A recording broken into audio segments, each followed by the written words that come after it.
21 days of fasting and prayer. 21 days of fasting and prayer. The Life Church-DFW, starting January the 11th to January the 31st, is entering into a corporate, everybody's coming together, I pray, time of fasting and praying. Some people have already kicked off the new year in fasting and prayer. And guys, I pray your strength. I pray your strength that you're able to finish what you start so that God may see you through in all that you seek him to do.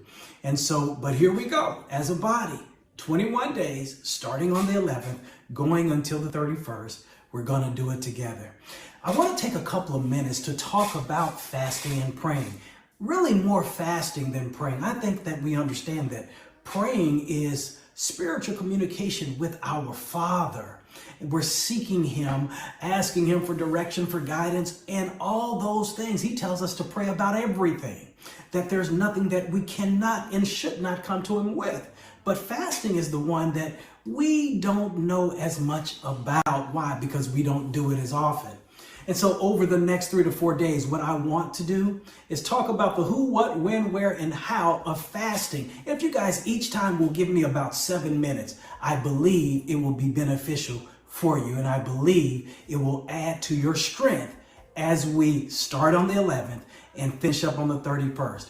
If we know and understand the who, where, what, how, when, and why of something, it often gives us an undergirding. It often gives us the strength that we need to see it through. And that's what I want to do over the next few days. So can we do that? Let's start with the what and also the why of fasting. What is fasting?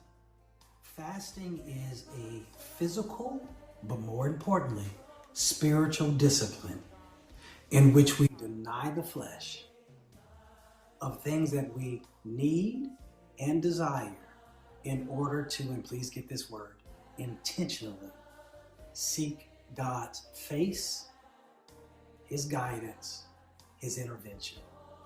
Let me say it one more time because I want to make sure that we all get that. Fasting is a physical, more importantly, spiritual discipline. Please get that. It takes work in which we deny the flesh, denying it of things that we need, denying it of things that we desire in order to intentionally seek God's face, God's guidance, God's intervention. And brothers and sisters, I can share with you that every time I fasted and did it with an intention, not just for show. And honestly, I think I have been found guilty of doing it just because we were doing it together and we were doing it more in a let's look spiritual. But the times in which I've said, God, is nobody but me and you. And I'm going to give up my flesh. I'm going to say no to things that I want, say no to things that I need. And in that moment, God, when it hits me, when those things trigger me, I'm going to pray. I'm going to call out to you for what I desire to have with you. And that is a closer walk so that you can show up greater in my life. Just a moment, I'm going to give you some Bible on this. But what's amazing about this is that I received a call just a few minutes before I started this video. And the call was from a pastor that I've come to respect, a pastor that I've come to appreciate, Pastor Quincy Stratford. He's in Orlando. He's in the Tampa area right now. And he has an awesome church out there, Carmel Friendship. And I thank God for him. I asked him this question. I said, Pastor Q, what's the greatest benefit that you've received from fasting? His call was just so timely because I was in the middle of trying to put this together. What's the greatest benefit? And he said, quickly, without hesitation, God's favor. God's favor. Not only God's favor in my life when I fasted, but I've seen people when they fasted, God show up in ways. That's what he said. God's favor. He showed up. He asked me the same question. I said, now that you put it like that, to me, it would have to be the same thing. I remember a specific instance in which I let go of everything that I was worried about. And at the same time, I was fasting. I said, Lord, I don't know what to do, but I'm going to do what you told me to do.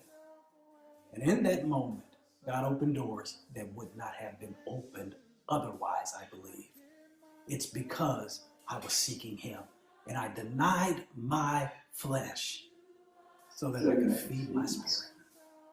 The Bible, the best example that any of us can give whenever we're looking to the Bible, will often be the person, the walking, the one that walked in flesh. That was God and man at the same time, Jesus Christ. Do you guys remember when Jesus was baptized by John the Baptist? John the Baptist came and said, he's coming. And when he came, John said, man, look, I shouldn't be baptizing you. You should be baptizing me. I can't even buckle or fasten your sandals. And Jesus said, no, we have to do this the way that it is written. And then he baptized him. Immediately, Jesus came out of that water. Clouds opened. Spirit as a dove landed on him. God himself, his Father said, this is my son whom I am well pleased. This is the tricked out part. Pay attention to what happens next. Matthew 4:1 says that Jesus was led by the Spirit. The dove is like that dove took off. Jesus followed that dove, was led by the Spirit into the wilderness to be tempted by the devil. And after he had fasted 40 days, after he had fasted 40 days, he was hungry. After the devil tried to tempt him and Jesus beat him up with the word, then the angels came and ministered, and immediately after that, Jesus had fasted 40 days, prayed for 40 days, drew close to God for 40 days, being God himself, but being full human at the same time. Wanted his provision, wanted his guidance, wanted his understanding. Lord, help me. I'm going to do things the way that you want me to do them. 40 days. Jesus started his public ministry, which changed the course of history forever. I don't know about you, but I don't think there's a better way to start the new year out. Understanding that fasting is a spiritual and physical discipline where we deny our flesh so that we may focus on him, seek his guidance, and understand that he will intervene on our behalf.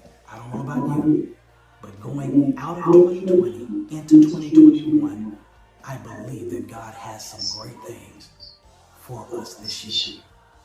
Brothers and sisters, join in with us. I'm excited. I pray that you're excited too. But now that you have the what and the why of fasting, a little more strength to build your faith. Get ready for tomorrow or the day after, because we're going to come back with the when and the where to fast. We'll talk about it.